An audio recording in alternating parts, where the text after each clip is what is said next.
Oi, eu sou Samantha Vidal, executiva com mais de 14 anos em empresas de grande porte em cargos de liderança, e o meu objetivo é ajudar gerentes a se tornarem os melhores gestores de pessoas possíveis para que eles possam ajudar as suas equipes a atingirem resultados e, nesse caminho, se tornarem líderes motivacionais. Hoje eu quero falar sobre confiança, como estabelecer confiança com a equipe. Esse é um assunto super importante, porque afinal não existem equipes de alto desempenho, de alta performance, onde não existe confiança. É impossível, uma coisa não existe sem a outra. E esse é um tema um pouquinho difícil, porque às vezes quando você vira, por exemplo, gerente de uma equipe da qual você fazia parte, ou seja, você virou o chefe dos seus colegas, é comum a pessoa ter algumas dúvidas e algumas inseguranças, ou ficar muito desconfiado, ou ter a síndrome do impostor, por exemplo, que é uma síndrome que você começa a se perguntar se você merecia o cargo, se você está à altura do cargo, se o seu chefe vai ficar satisfeito, se a equipe vai te aceitar, uma série de dúvidas que ficam na cabeça da pessoa. E cá entre nós, esse não é um ambiente muito propício para o estabelecimento de confiança mútua, não é um bom ambiente. Então, a dica que eu dou e o que eu aprendi ao longo desses anos é que, para você estabelecer essa confiança, você tem que dar o primeiro passo. Ou seja, você tem que confiar primeiro. Parece difícil e, sinceramente, não é fácil mesmo. Quando você confia primeiro, você, de certa maneira, se expõe, se coloca um pouco mais vulnerável. Lembra que eu mencionei que vulnerabilidade é uma característica importante de líder no primeiro vídeo? Pois é, tem a ver um pouco com isso que a gente está falando hoje. Na prática, o que significa confiar primeiro?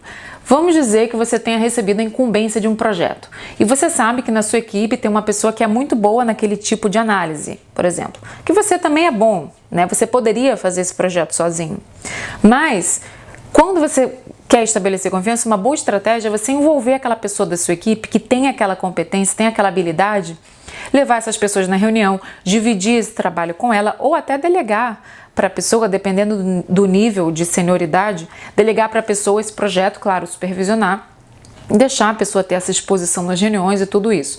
Um outro exemplo, um bom exemplo, vamos dizer que você tenha as suas métricas, todo mundo tem métricas, e que você não esteja indo muito bem. Senta com a sua equipe, pergunta, olha, a gente tem esse desafio, a métrica não está boa, como é que a gente pode fazer para resolver? Em vez de você ditar ou colocar uma fórmula de como resolver aquele problema, porque afinal você tem experiência, provavelmente você sabe boas maneiras de resolver, mas envolva a sua equipe nessa decisão. Vou dar um exemplo que aconteceu comigo no último trimestre do ano passado. A minha equipe estava em último lugar em receita, uma coisa escabrosa. E aí eu poderia ter falado o que eu iria fazer, como a gente deveria sair daquela situação, mas eu falei, não, vamos chamar uma reunião. O objetivo dessa reunião é a gente discutir e bolar uma estratégia que faça com que a gente saia dessa situação e bata a nossa meta de receita. E aí, claro que eu levei minhas ideias, todo mundo levou cada um levou as suas ideias e a gente chegou a um modelo de consenso de algumas iniciativas e ideias em que a gente colocou em prática, mediu e acompanhou todas as semanas, e isso levou a gente a sair do último lugar para o primeiro lugar em todo o país, né, em receita.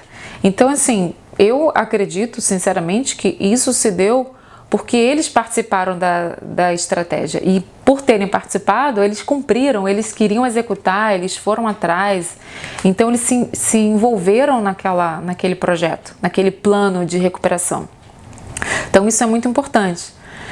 Algumas coisas que você deve evitar a qualquer custo, uma delas é o microgerenciamento, é um termo bastante comum aí no mundo corporativo, que significa basicamente um gestor ditar nos mínimos detalhes como que os seus subordinados devem fazer o trabalho.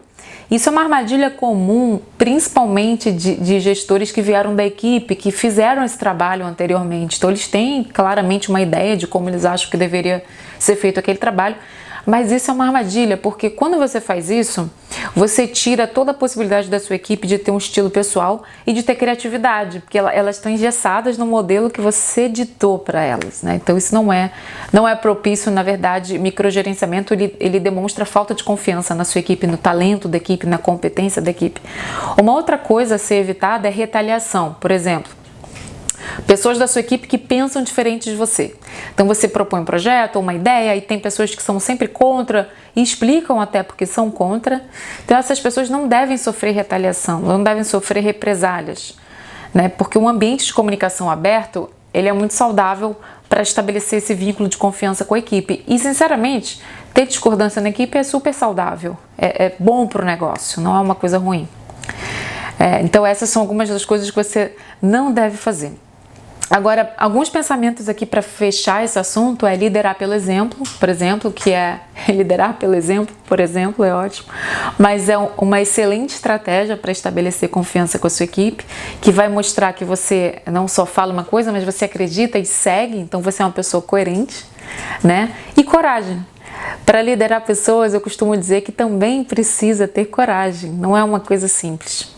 Mas eu garanto para você que seguindo essas estratégias que a gente conversou, você vai conseguir estabelecer confiança.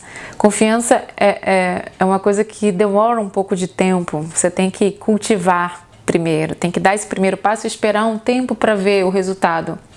Então ter um pouquinho de paciência também é importante.